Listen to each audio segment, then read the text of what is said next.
Bangsa Lengkapura kalebu kawulamu kang ora dosa ora perkara tanpa wilangan kang dadi korbaning perang. Akeh wong wadon kang dadi waranda dadakan. Sabab sing lanang mati ana ing paragan.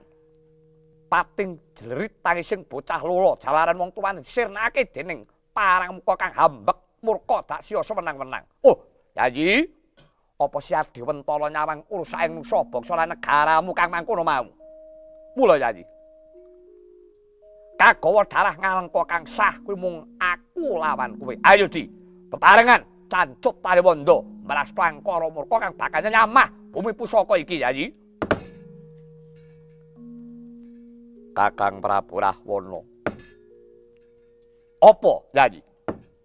Sadurunge aku mangsuli pangajakmu luwih dhisik wangsulana pitakon kuwi iki kanthi adil lan bener. Ya, piye Kumbakarna? Mungsuh kang kok kandhakake ngrusak bumi lan kawula Ngalengka mau, mungsuh saka ngendi lan sapa arane? Welah dalah. Kepriye to? Genah Rama Wijaya sak kethek-kethek ngono kok piye to Kumbakarna? Apa Siadi durung ngerti? Rama Wijaya ngrekake wadya wanara mayuta, yuta mbedah praja Ngalengka, pamrih rak ya mung arep ngelar jajahan to kuwi. Amit sewu ya Kakang. Aja kok sengguh yen to aku iki wong enom memulang kadang tuwa. Nanging sejatine aku iki suwijining wong kang demen gegulang, watak jujur lan seneng olah kasunyatan. Mula apa kang bakal tak aturake iki mengko adhedhasar arasane ati kang merdika sarwa blak-blakan apa nyatane apa anane. Yo. Piye Yayi?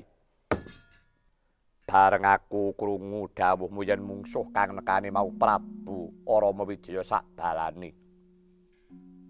Aku banjur kelingan lelakon sawetara sasi kepungkur. Yaiku nalika aku lan Yayi Gunawan Kuntawibisana atur pemut marang Kakang Rahwana supaya ngundurake Dewi Sinta marang Sri Rama Wijaya. Nanging semune pepeling mangkono ora ndadekake keparenging penggalihmu. Malah nalika semono aku sarta Yayi Wibisana kok tundung saka praja Ngalengka. Wekasan aku banjur munggah gunung goh karena nglakoni tapa turu. Ora niat jugar yen to dewaning adil lan bebener durung tumurun marang praja Ngalengka. Dene Yayi Gunawan nuli oncat saka Ngalengka banjur swita Prabu Rama nganti seprene. Oh, Kakang. Ala aku iki uga satriyaning praja, mula aku ora niat bakal oncat saka sumpah prasetyaning satriya yaiku saguh ngurungkepi marang bumi mutah getihku nganti tetesing ludira kang pungkasan. Nanging Kakang sumurupa babagan pengamuke Prabu Rama sak balane iki ana pitung kautaman liya kang kudu kok tetepi, yaiku ngatasi kowe kuwi Narendra Gung Binetara nanging isih demen tak beri bebuden asor. Ya kuwi netepi bebasan ngrusak pagrayu, nyures turu sija, ngrusui bojoning liyan, nyidra Dewi Sinta saka astane Prabu Rama. Mula ora jeneng aneh yen to Sri Rama banjur ngraposa praja Ngalengka tur unggul jurite. Jalaran panjenengane manggon ing adilan bebener, yaiku nedya mundhut garwa kang mbok cidra. Kakang, aturku dek semono ora beda karo ucapku dina iki. Aku saguh nepani praja Ngalengka mrasta Balawanara, nanging ana syarate. Yaiku waton Dewi Sinta kok kondurake marang Prabu Rama. Kosok baline yen to si Kakang isih mbeguguk anggota waton gajah gelar bondan kang tanpa ratu, ngukui Dewi Sinta.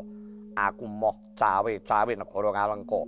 Sangganen dhewe lelakonmu, aja rusak ajak-ajak dosa ngupaya kanca. Aku moh Kakang. Duka yayah sinipi jaja pang mawinga-winga. Netra kocak ngundarandir. Petanani rombran nang pindha kembang ora wali bang. Kasmeta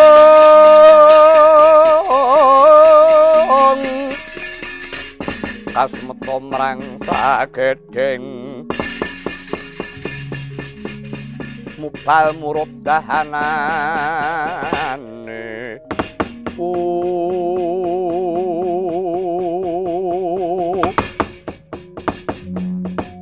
Kumbakarna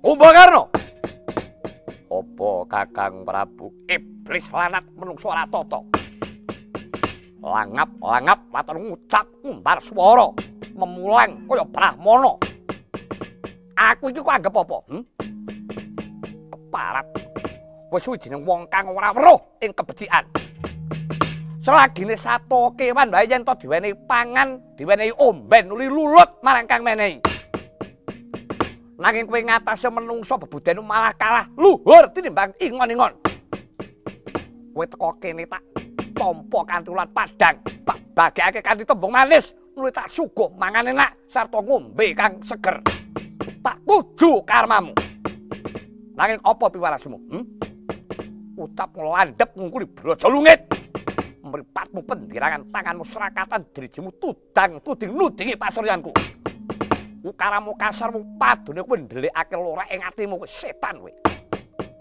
kowe wong jiring getih wedi mati padune kowe sulap nyawang kadek dayane Rama Wijaya kowe buta gedhe nanging gedhe gabuk buta pengung mula ora aneh yen to ora digdaya sebab kesenenganmu mung memangan lan turu aja kok sengguh aku wedi nandingi bola kethek tanpa Kumbakarna aku dhewe saguh ngrampungi mungsuh aja kegeden sirah kowe Kumbakarna Percuma ora war-warahan pengarane ngajurit gong maguru gongso tetek kaya butula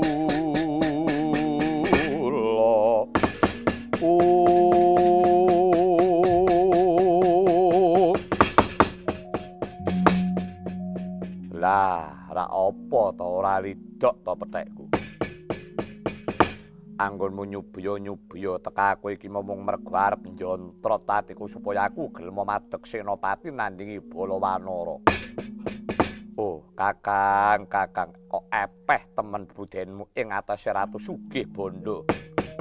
Mung nyuguh sego sekepel banyu setetes wae kok nganggo ngundat-undat. Yen pancen nggonmu nyuguh aku mau ora kanthi lira lahir batin kok ya nyata. Suguhamu tumpeng sego putih 100 sambeng panggang gudel 10 hiji sato bladek 100 bumbung tak wutahake bali utuh kaya asal mula bukane aku sutik kanggonan suguh kang ora kanthi ikhlas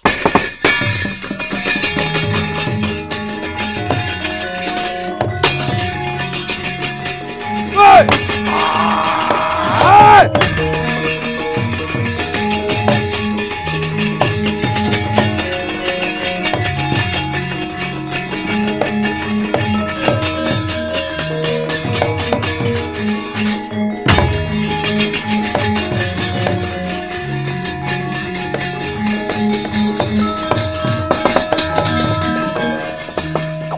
Kumbakarna dudu karepe dhewe kowe pamer kebisan ana ngarepmu apa kok senggo aku gumun karo sulapamu kowe iblis lanat Kumbakarna kowe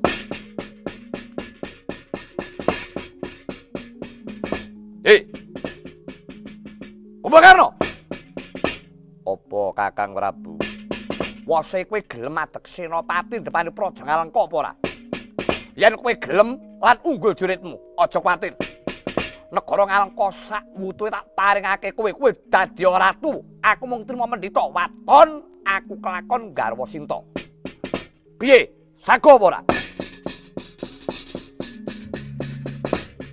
aturku ora bola bali nanging sepisan dadi Kakang yen kian Sinta isih kok kukuwi aku trima bali tapa turu wis aku trimo nglakoni muta tuli ana rupa ora tak deleng ana swara ora tak rungokake aku arep turu wae nganti sak patiku setan alas kowe Kumbakarna atos atimu kaya waja ya aja kok sebut dosamu kaya yen aku ora bisa nelokake kowe Drajit wonten timbalan iki ngadhewuh diwaji mlebu nyang kunjaran pesakitan loro bocah lanang cilik-cilik sing kleputan ngrusak Taman Sari demben kae. Kawan mrejit ngestaken dawuh Paduka Dewadi.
Karo apa Kakang Prabu Monogagi Tolen buta cilik-cilik murimu ki sapa kuwi Monogagi pas patakno sapa kuwi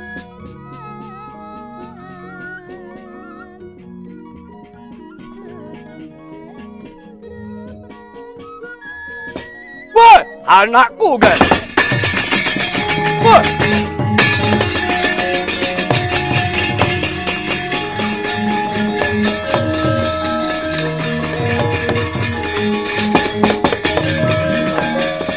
Punapa pamirah ingsun prihatin Mas Poku ngicil tudatan pokarya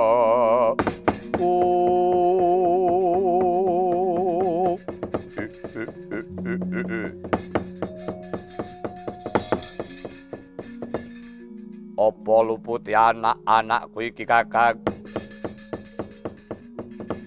kumba-kumba lan kismane kumba dolanan ning Taman Sari nuli ngrusak kekembangan klangen aku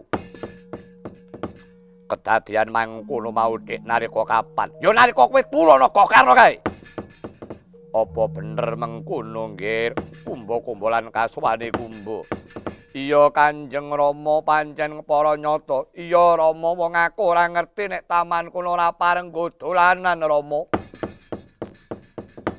Kakang Prabu banjur pidana apa kang bakal kok patrapake marang kaluputane bocah kang durung umur iki anakmu loro iki arep tak pateni arep tak kon maju nyang paprangan ben mati direncak karo kethek-kethek Dajit wonten timbalan iki ngadhawuh Kanjeng Rama dandanana adimu loro iki cara prajurit nuri gawanen nyang palagan ben mati dijueng-jueng dening para munyuk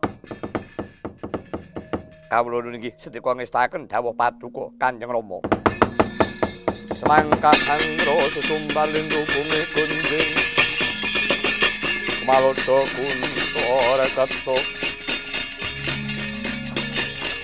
umokang soloni silumembak penyukumambang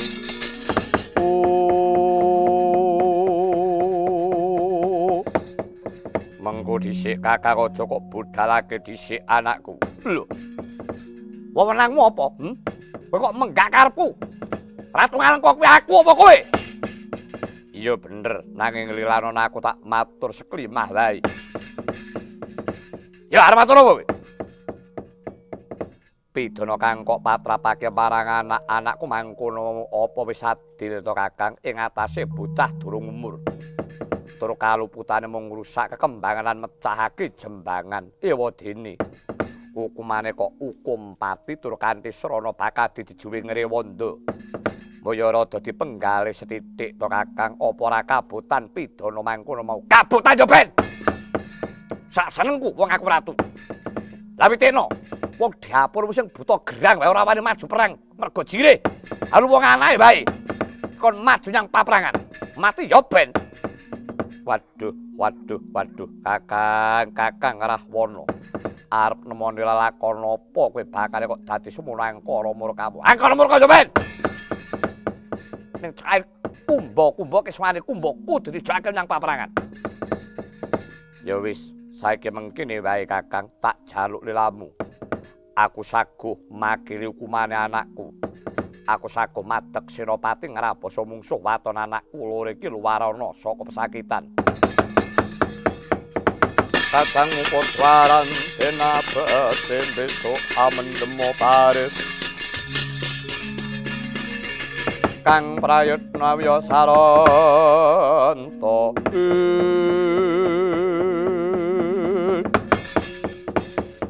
Drajit. Wonten timbalan iki ngadhawuh Kanjeng Rama. Adimu kumba kesmane kumba iki luwarana. Lilarana bali nyang Pangklebur Gangsa. Mriki ngestaken dawuh patuku Kanjeng Rama.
Kakang Prabu Rahwana. Piye Kumbakarna?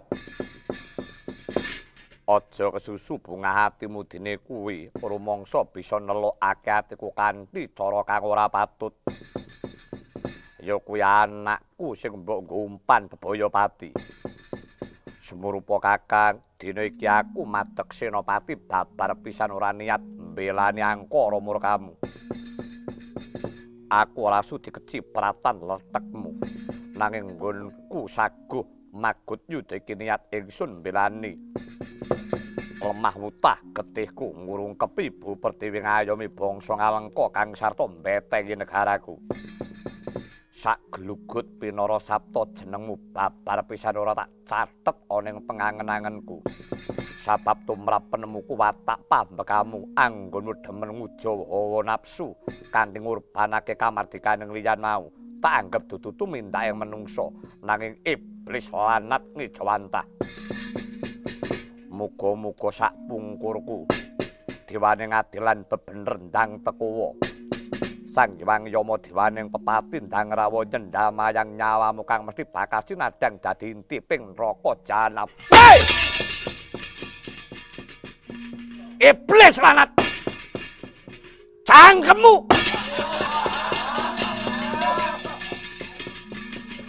Kumbakarna! Iki niatmu gelem maju perang apa ora? Yen wani yo ndang budal. Aja ngecomang daleme kaya wong edan. Yo jenenge pancen wedi mati ilang-ilangan ndok siji. Tinimbang dipoteng-poteng musuh tak pateni dhewe kowe. Yo, sak karepmu nggon ngujar-ujari aku, Kakang, nanging aku percaya. Marang salokaning para winasis kang surasane mengkini. Becik ketitik ala ketara sing sapa Cidra Wahyune Bakasirna. Wis Kakang, kepenakna nggonmu ngematake sisaning umurmu kang mung kari sak suruping srengenge. Lilanon aku budayang paprang. Wis kono nang minggat to jleh ngrungokke tembung Mas.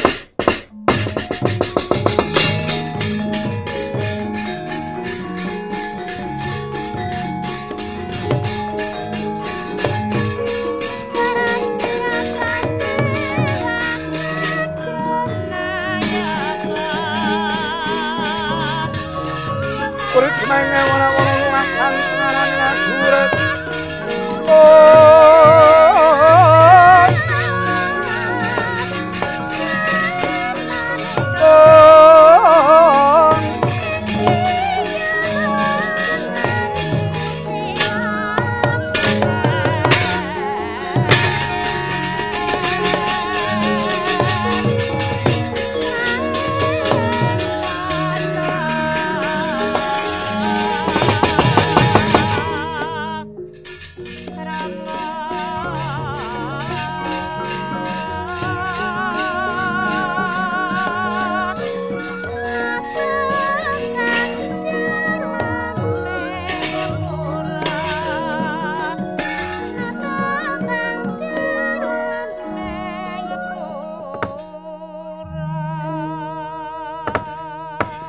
Drajit, ono timbalan iki ngadhawuh Kanjeng Diwaji.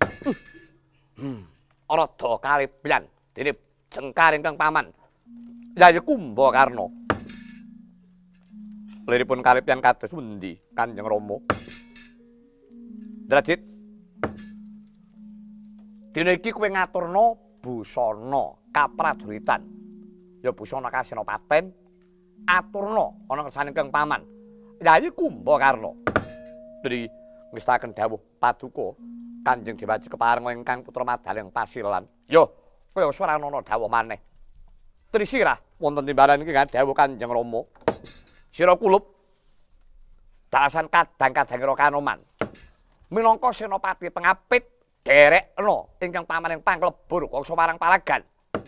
Kawula dadi ngestaken dawuh paduka Diwaji keparenga ingkang putra madaling pasilan sarta nyuwun tambahing berkah pangestu. Kulup Trisirah, muga-muga unggul juritmu, Nger. Sepet jarak katarika wau, riwusnya paripurna sadanira sang Bumenata ing Alengka. Kya kundrang kedaton yak ngarsa tangkep wuri yen to Cinandra kundring sang Nata Panjayah kagok lampahi.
Sang katong kunderang kedaton dinayap sang janeng para biyata katanggung manggung Jaka Paloro-loro. Ingkang sami ngampil upacara keprabon kandhek sangajenging gapura Sri Panganti mriksaning rengganing gapura kinaryonipun sungkawaning driya. Titipun nenggati dinira mriksaning rengganing gapura tos kunderang kedaton. Tatan kacarita rengganing nyopuri sang nata sigra manjing jroning panti busana panti papan busana pengageman. Lukar busana keprabon ngagem busana kapanditan sigra minggah mateng sanggar pamujan memintosih nugrahaning Jawata. Tan samar pamoring suksma sinuksmaya winah yo ing sapi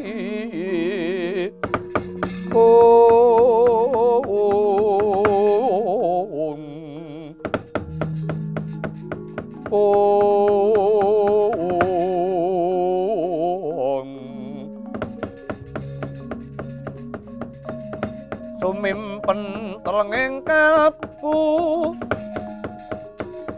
pambukaning warana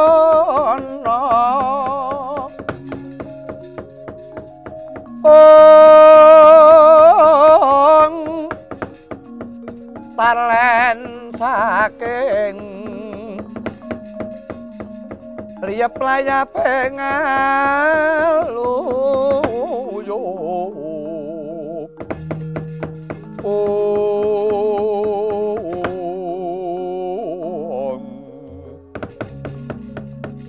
pindha pecating supena sumusuping rasa jati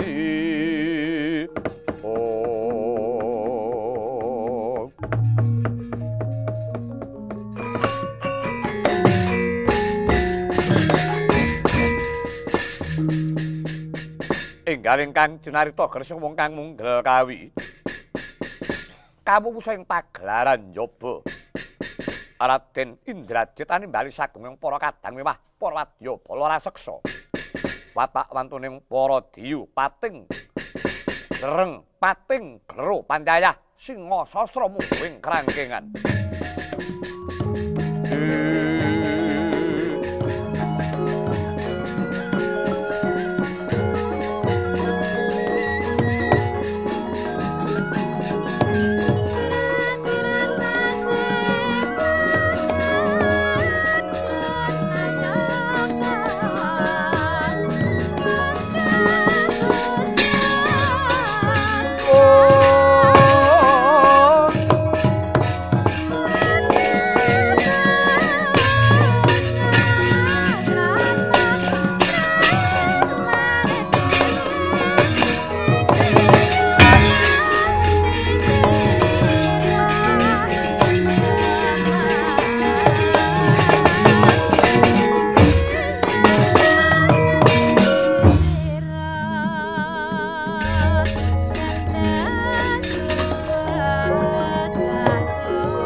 Wah!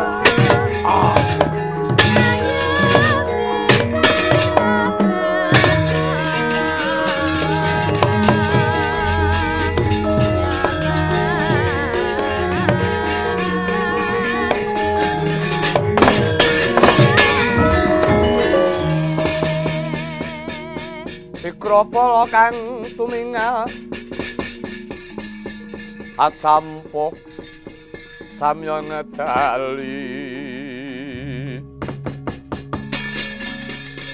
ler tatet wileting kaca danyemangka manguncang nidi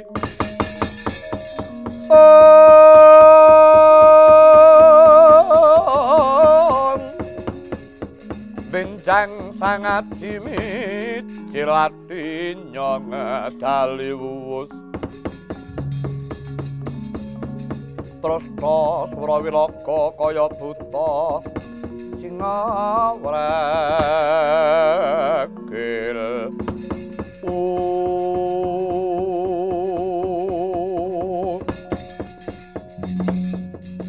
kula waspadaken ingkang miyos wonten ing pagelaran Jawi Kadhi Paduka kangmas ing Bikukung kangmas Ri Paduka Puntri kaya cumadong dawuh kula ingkang rayi Puntri Netra cumadong dawuh kados pundi dawuh sabdanipun Kanjeng Diwaji Radal kula ingkang abdi Ditya Kala Wirupaksa cumadong dawuh kula ingkang abdi Ditya Kala Samparawari cumadong dawuh Gusti kadangipun Kakang Yayi Trisirah Trikaya Trinitra mewah kabeh para wadyabala yaksa wektu dina samengko ngalengka nedya ngetoni Senopati ngrabasing palagan yaiku panjenenganing Kanjeng Paman Kumbakarna kang nyarirani jumeneng dadi Senopati pun Kakang kadhawan kinen ngaturake busana kasenopaten ana ngersane Kanjeng Paman Kumbakarna. Mekaten Kang Mas, Yayi, iya. Sira Yayi Trisirah Trikaya Trinetra kadhawan dening Kanjeng Dewaji minangka dadi senopati pangapit. Mangsa bodho ngendira bakal ngrakit gelar numpes para wanara. Kawula nok ngestaken dawuh Paduka Kang Mas. Sarta sira para prajurit yaksa. Arapetana barismu sarta cawisna kegamanmu aja nganti ana ngucuwani. Ladalah inggih Raden. Sedaya para wadyabala sampun saweging gatisya ing diri ambuk bilih kabedharaken suwanci-wanci mboten badhe ngucuwani kawula nok. Syukur mangayu bagya sekedhi jurung. Yayi Trinetra wonten timbalan iki ngadhawuh Kang Mas. Yayi Siadenggal nembang tengara budhaling madya. Tri ngestaken dawuh Paduka. Kang Mas keparenga ingkang rayi madaling pasilan. Ya, Yayi kaya ranana dawuh maneh. Mundur sarekyana Pate.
Pareng matur Kang Mas. Menawi katiti breksa sarta kabedharaken cuwan-cuwanci mboten badhe ngucapani. Yen to kabeh wis padha miranti yayi tumuli undang tengara pisan dandan kaping pindho ngadeg kaping 3 bodol. Nok-nok ngestaken dawuh. Sang Patih Sigra anata baris nyawiji kumolong dampyak kumrakut lampahe binarung krapyak watangakati kumlarnge sekti surake kumuro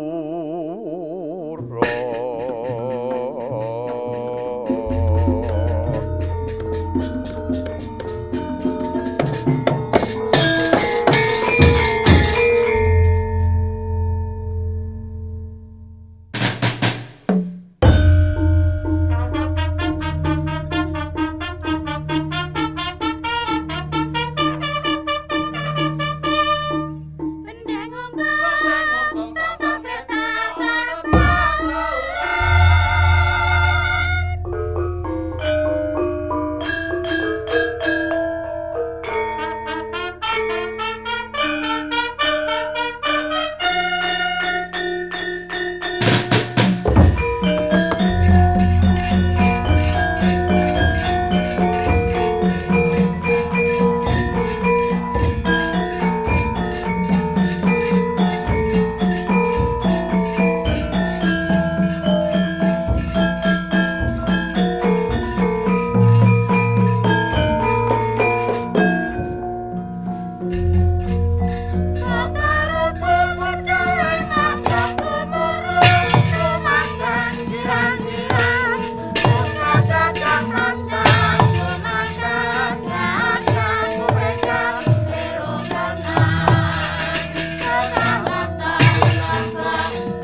Yaksa kura rupane sedheng narendra yaksa lelaku kang malwalya ingkang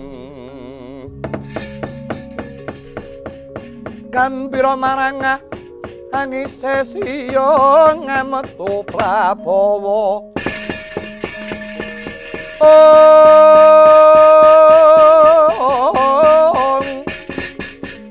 Kura mawali antitya durbalarasa mrih turnaning lawan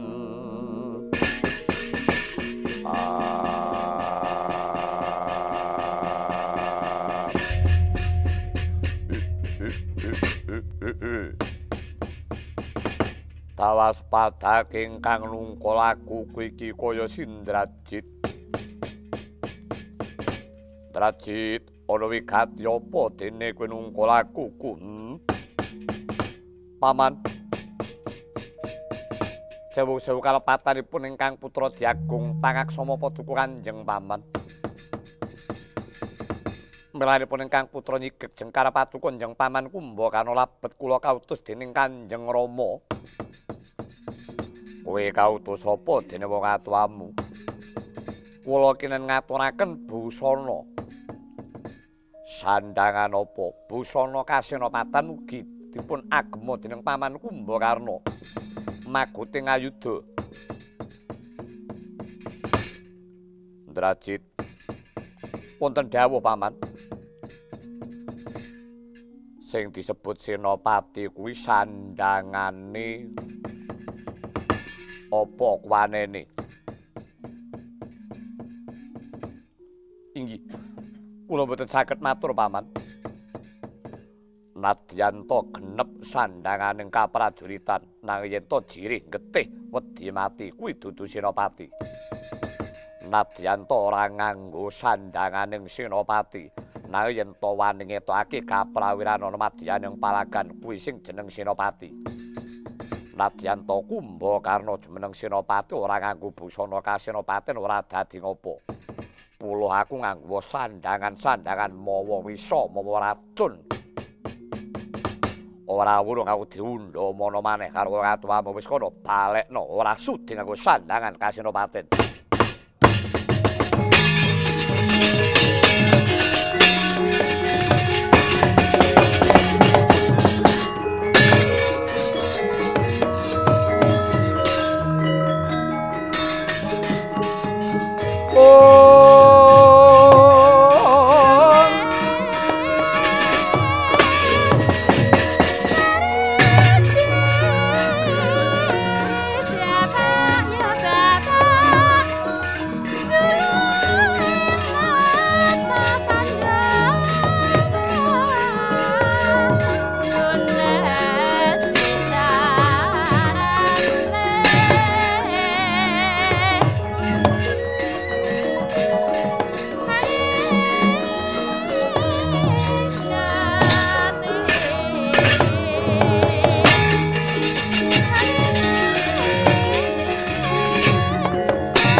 Kalangyan aklar pandam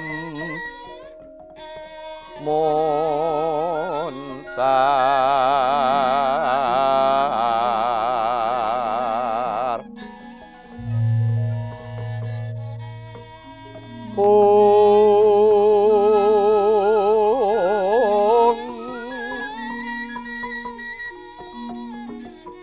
tinon lir kekunang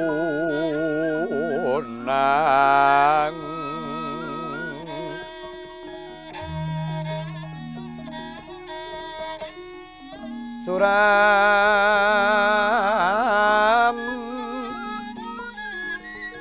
sorote tanpa padang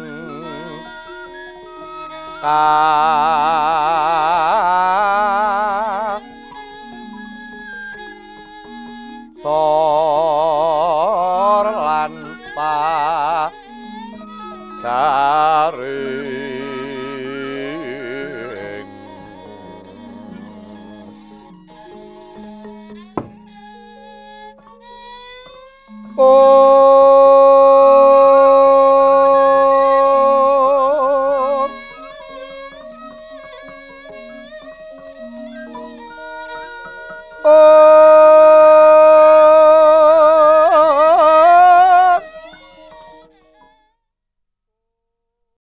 apa Siadi Wentala nyawang ursaing nungsa bangsa lan negaramu kang mangkono mau.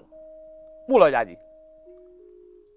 Kagawa darah ngalengka kang sah kuwi mung aku lawan kowe. Ayo Di, bebarengan cancut tali wanda meras prangkara murka kang bakal nyamah.